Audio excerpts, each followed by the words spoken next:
कद सोच का बड़ा होना चाहिए शेर की तरह, वरना शेर से भी बड़े जानवर जंगल में रहते हैं, पर जंगल का राजा तो शेर ही कहलाता है। मुसीबतों से डरकर तो हर कोई बैठ जाता है, पर जो मुसीबतों में भी हार नहीं मानता वही असली शेर कहा जाता है। दोस्तों, आज की कहानी कुछ इस प्रकार है।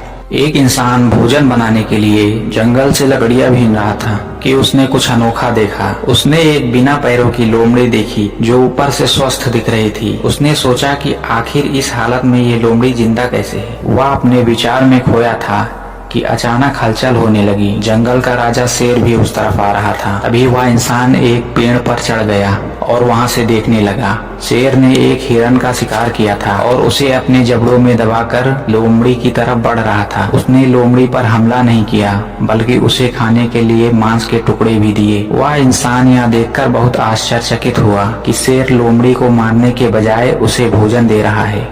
उस इंसान को अपनी आंखों पर भरोसा नहीं हो रहा था, इसलिए वह अगले दिन फिर वहीं गया और छिपकर शेर का इंतजार करने लगा। लेकिन आज भी वैसा ही हुआ। इंसान बोला कि यह भगवान के होने का प्रमाण है। वह जिसे पैदा करता है उसकी रोटी का भी इंतजाम कर देता है। आज से इस लोमड़ी की तरह मैं भी ऊपर वाले की दया पर जीऊंगा, वही मेरे भोजन की व्यवस्था करेगा। यही सोचकर वह इंसान एक वीरान जगह पर बैठ गया। पहले दिन बीता, कोई नहीं आया। दूसरे दिन भी कुछ लोग आए, पर किसी ने उस इंसान की ओर नहीं देखा। धीरे धीरे उसकी ताकत खत्म हो रही थी, वह चल भी नहीं पा रहा था। तभी एक महात्मा वहां से गुजरे और उस इंसान के पास पहुंचे।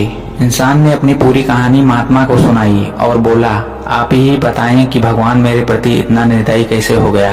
किसी को इस हालत में पहुंचाना पाप नहीं है। महात्मा जी ने कहा, बिल्कुल है, लेकिन तुम इतने मूर्ख कैसे हो सकते हो? क्यों नहीं समझते ईश्वर तुम्हें उस शेर की तरह बनते देखना चाहते थे, लोमड़ी की तरह नहीं। जीवन में भी ऐसा ही होता है। हमें चीजें जिस तरह समझनी चाहिए हम उसके विपरीत समझ लेते हैं और हम बिना काम करे भाग्य के भरोसे बैठ जाते हैं, ये सोच के कि जो भाग्य में होगा मिल जाएगा। बिना मेहनत के तो भाग्य क्या, भगवान भी साथ नहीं देता। हम सभी के अंदर कुछ न कुछ ऐसी शक्तियाँ हैं जो हमें महान बना सकती हैं। जरूरत है उन्हें पहचानने की, ध्यान रखने की कि कहीं हम शेर की जगह लोमड़ी तो नहीं बन रहे हैं।